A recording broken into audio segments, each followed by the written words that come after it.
about the diversity in the living world. The diversity அப்படிங்கிறது இதோட explanation எப்படின்னா divisions வச்சுக்கலாம், பரப்பளவு நம்ம சொல்லுவோம்ல பொதுவாக. ஸோ அந்த மாதிரி டைவர்சிட்டிங்கிறது வந்து many things which is present in this world அப்படிங்கிறத அந்த டைவர்சிட்டிங்கிறத வார்த்தை. காமனாக டிவிஷன் அப்படின்னு சொல்லிக்கலாம், தப்பு இல்லை.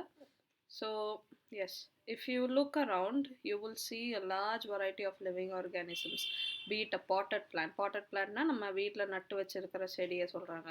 அப்புறம் insects, birds, or your pets, other animals and plants. There are also several organisms that you cannot see with your naked eye. Bacteria example வச்சுக்கோங்க, but they are all around you, right?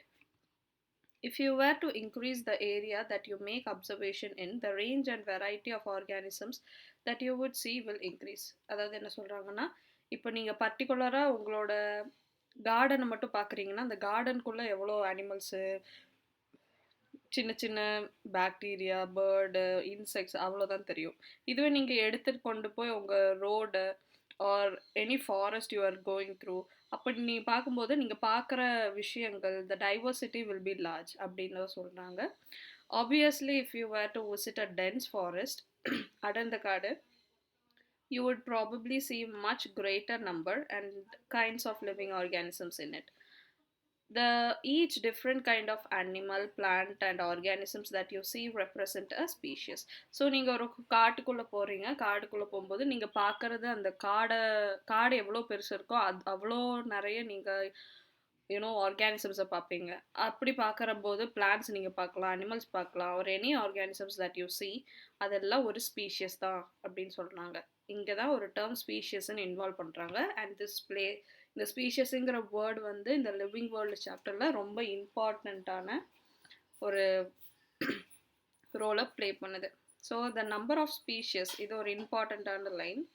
The number of species that are known and described range is between 1.7 to 1.8 million. அதாவது 1.7 to 1.8 million species வந்து இந்த வேர்ல்டில் இருக்குது. இது ஒரு important NEET question. Early NEET காலத்துலலாம் இந்த கொஷின்ஸ் தான் ரேண்டமாக அடிக்கடி கேட்பாங்க, ஓகேவா?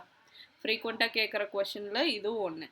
ஸோ இது வந்து 1 million வந்து என்ன அர்த்தம்னா, 1 million போது that is 10 lakhs இல்லையா? ஸோ 1.7ங்கிறது 10,70,000 அந்த மாதிரி, ஓகேவா? This refers to the biodiversity or the number of types of organisms present on the earth. டைவர்சிட்டினா என்னன்னுலாம் கொஷின் கேட்பாங்க. அதாவது dash the number of types of organisms present on the earth. இதை கொடுத்து கன்ஃபியூஸ் பண்ணுறதுக்காக பயோடைவர்சிட்டி கொடுப்பாங்க, நார்மன்கிளேச்சர் கொடுப்பாங்க, ஐடென்டிஃபிகேஷன் அப்படின்லாம் சாய்ஸஸ் கொடுப்பாங்க. அதாவது இந்த டெஃபினிஷன் கொடுத்து அது எதோட டெஃபினிஷன் கேட்குற மாதிரி அந்த கொஷின்ஸ் இருக்குது, ஓகேவா? So this refers to the biodiversity. பயோடைவர்சிட்டின்னு என்ன? The number and the type of organism present on the earth, அதுதான் பயோடைவர்சிட்டி, ஓகேவா? பயோனா என்ன? லிவிங். டைவர்சிட்டினா the numbers, how many things are present அப்படிங்கிறது. Okay, we should remember that here that we explore new areas, even old ones also, new organisms and continuously being identified. நம்ம ஒவ்வொரு இடத்துக்கு போகும்போது ஒவ்வொரு தடவை நம்ம போகும்போதும் கண்டிப்பாக ஒரு புது புது ஆர்கானிசம்ஸை நம்ம பார்க்குறக்கு நிறைய சான்சஸ் இருக்குது. We continuously are being identified அப்படின்னு சொல்கிறாங்க, ஓகேவா? As stated earlier, there are millions of plants and animals in the world. We know the plants and animals in our own area by their local names. So இது வரைக்கும் பயோடைவர்சிட்டின்னா என்னன்னு சொன்னாங்க இந்த பேராகிராஃபில். இதுக்கப்புறம் கீழே வந்து நார்மன்கிளேச்சரை பற்றி பேச போகிறோம், ஓகேவா? லோக்கல் நேம்ஸ் அப்படி தான். இப்போ நம்ம ஏரியாவில் வந்து சில ஸ்பீஷியஸ்னால் நீங்கள் காய்கறி எடுத்துக்கலாம், அனிமல்ஸ் எடுத்துக்கலாம், பிளான்ட்ஸ் எடுத்துக்கலாம், என்ன வேணாலும் எடுத்துக்கலாம். அதுக்கெல்லாம் ஒரு நம்ம லோக்கலில் ஒரு பேர் இருக்கும் இல்லையா? இப்போ வெண்டைக்காய் சொல்லுவோம், ஆனால் வந்து ஹிந்தியில் இன் நார்த் ஏரியாவில் they called as bhindi or something, right? So அந்த மாதிரி லோக்கல் நேம்ஸ் வந்து நம்ம போகிற இடத்துலலாம் கேள்விப்பட்டிருப்போம். These local names would vary from place to place. இந்த லோக்கல் நேம்ஸ் வந்து மாறிக்கிட்டே இருக்கும். ஈவன் வித்தின் அ கண்ட்ரி, இந்தியாவுக்குள்ளேயே பார்த்தீங்கன்னா நிறைய பேர் சேஞ்சஸ் எல்லாம் இருக்கும் இல்லையா? ஸோ இந்த மாதிரிலாம் இருக்கும்போது probably you would recognise the confusion that would be created if did not find a ways means to talk to each other to refer to organisms we are talking about. So இந்த மாதிரி confusions எல்லாம் ஏற்படுது. Like நம்ம ஊரில் நம்ம வெண்டைக்கான்னு சொல்லுவோம், வெளிநாட்டில் ladies ஃபிங்கர்னு சொல்லுவாங்க. அப்புறம் நம்ம நார்த் ஏரியாலலாம் பிந்தி அந்த மாதிரியெல்லாம் சொல்லும்போது கன்ஃபியூஷன் உருவாகும் சில பேர்த்துக்கு, ரைட்? ஸோ அந்த கன்ஃபியூஷன்லாம் இல்லாமல் இருக்கிறதுக்கு தான் hence there is need to standardise the naming of living organisms such that a particular organism is known as the same name all over the world. So nomenclature, அந்த process பேர் தான் nomenclature அப்படின்னு சொல்கிறாங்க. So nomenclatureோட main கோல் என்னன்னா உலகத்தில் எல்லா இடத்துலையும் ஒரே பேர் தான் இருக்கணும், ஒன் நேம் ப்ரொசீஜர் அப்படின்னு சொல்லுவாங்க. ஸ்டாண்டர்டைஸ்டாக உலகத்திலேயே அது ஒரே ஒரு பேரால் கூப்பிடப்படணும் அப்படிங்கிறது இந்த நாமென்க்ளேச்சரோட மெயின் கோல். ஓகேவா? Obviously nomenclature or naming is only possible when the organisms is described correctly and we know to what organism that the name attached to. அது பேர் ஐடென்டிஃபிகேஷன் அப்படி சொல்கிறாங்க. என்ன சொல்ல வராங்கன்னா நாமென்க்ளேச்சர் கரெக்டாக நடக்கணும்னா நம்ம கரெக்டாக அதை ஐடென்டிஃபை பண்ண கற்றுக்கணும். ஓகேவா? அதுதான் சொல்கிறாங்க. அந்த ப்ராசஸ் பேர் தான் ஐடென்டிஃபிகேஷன். இது ஒன்றும் பெரிய விஷயம் இல்லை, but to know I explained.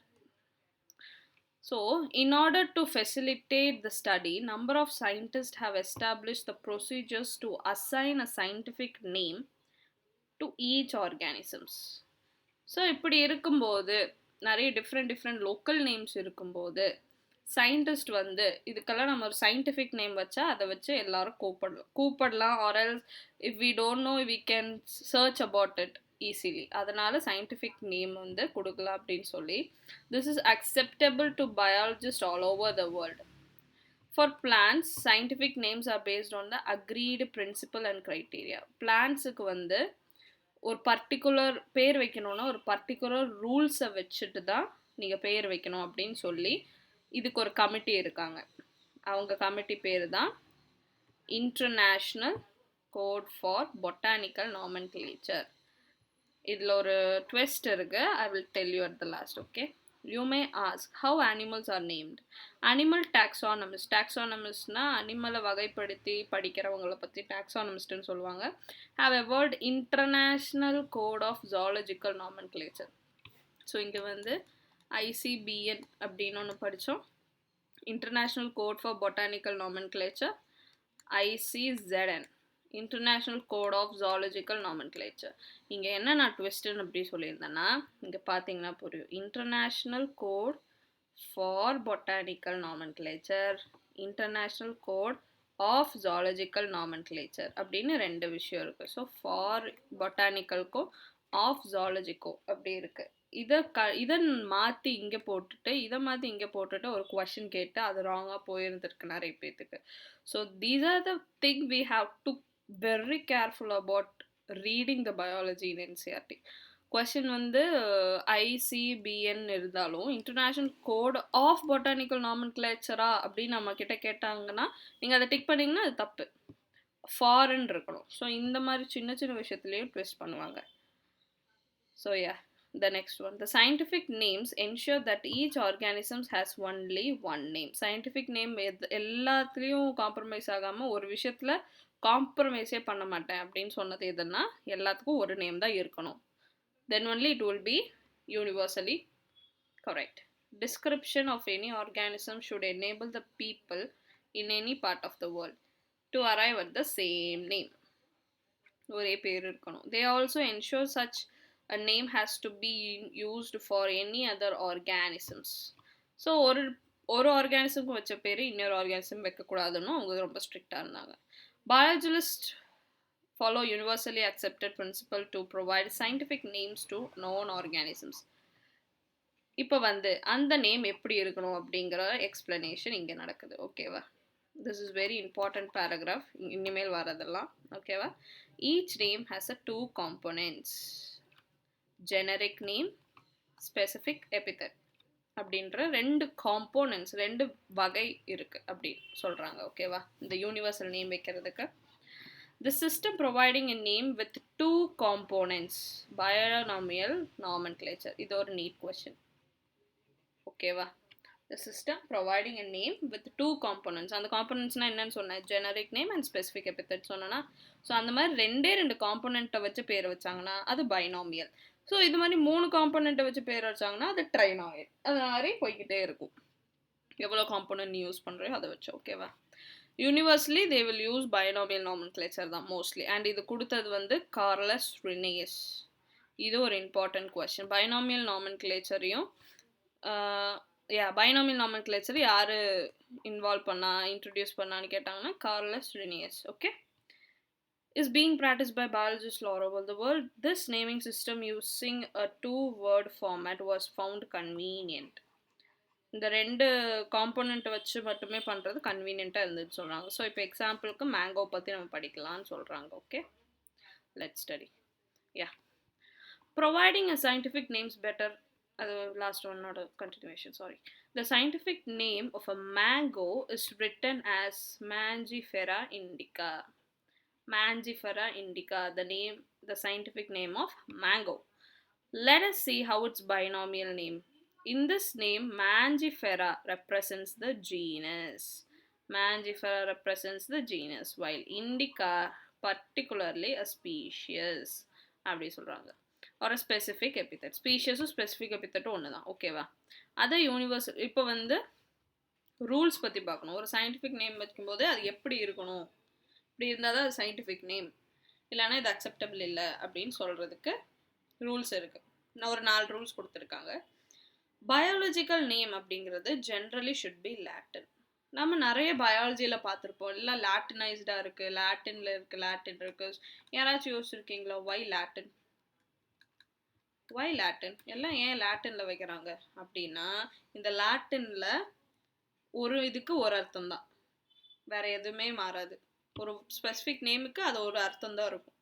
நம்ம தமிழில் ஒரு வார்த்தைக்கு இன்னொரு அர்த்தம் இருக்கும், நிறைய அர்த்தங்கள் இருக்கும். ஆனால் லாட்டினில் அப்படி இல்லை. அதனால தான் லாட்டினை சூஸ் பண்ணியிருக்காங்க சயின்டிஸ்டில் அந்த காலத்துலேருந்தே, அர்ஹீனியஸ்லேருந்தே அது அப்படி தான். ஓகேவா? And written in italics. பேர் வந்து லாட்டின் மொழியிலேருந்து தான் வந்திருக்கணும். அண்ட் எழுதும்போது அது இட்டாலிக்ஸில் கொஞ்சம் கர்வியாக இருக்குங்க, பார்த்தீங்களா? ஸோ அந்த மாதிரி இட்டாலிக்ஸில் எழுதணும்னு சொல்கிறாங்க. They are Latinised or derived from Latin irrespective of their origin. அது தமிழ்நாட்டில் பூத்த செடியாக இருக்கட்டும், இல்லைன்னா அமெரிக்காவில் பூத்த ஒரு விஷயமா இருக்கட்டும், அது எங்கேருந்து வந்ததுன்னு முக்கியம் இல்லை, ஆனால் அது பேர் லாட்டினில் தான் இருக்கணும்னு சொல்கிறாங்க. That was the first point. Second point, the first word in a biological name represent the genus. அதாவது இங்கே பாருங்கள், நானே எழுதுகிறேன். Mangifera indica, right? இண்டிகா. ஒரே நிமிஷம், நானே தப்பாக இருந்தேன், ரூல்ஸை தப்பாக இருந்தேன்னா problem. Actually it should be in small. அது நெக்ஸ்ட் பாயிண்ட் வரும். ஓகேவா? இந்த ஃபர்ஸ்ட் வேர்ட் வந்து மேஞ்சிஃபெரா. அது எப்பவுமே மேஞ்சிஃபெரான்னு இல்லை, எந்த ஒரு பயாலஜிக்கல் நேம் நீங்கள் எடுத்தாலும் முதல்ல வர இது வந்து ஜீனஸ் தான். which genus it refers to அப்படிங்கிறது தான் முதல். செகண்ட் ஒன் வந்து ஸ்பீஷிஸ். என்ன பயாலஜிக்கல் பைனாமியல் நாமென்க்ளேச்சரில் எடுத்த பொட்டானிக்கல் நேமாக இருக்கட்டும், ஜுவாலஜிக்கல் நேமாக இருக்கட்டும், அது எல்லாமே இப்படி தான் இருக்கும். ஓகேவா? ஸோ ஃபர்ஸ்ட் ஒன் வந்து ஜீனஸாகவும் செகண்ட் ஒன் வந்து ஸ்பீஷியஸாகவும் இருக்காங்க. Second component specific epithet. ஸ்பீஷியஸும் ஸ்பெசிஃபிக் எபித்தட்டும் ஒன்று தான், கன்ஃபியூஸ் ஆக வேண்டாம்.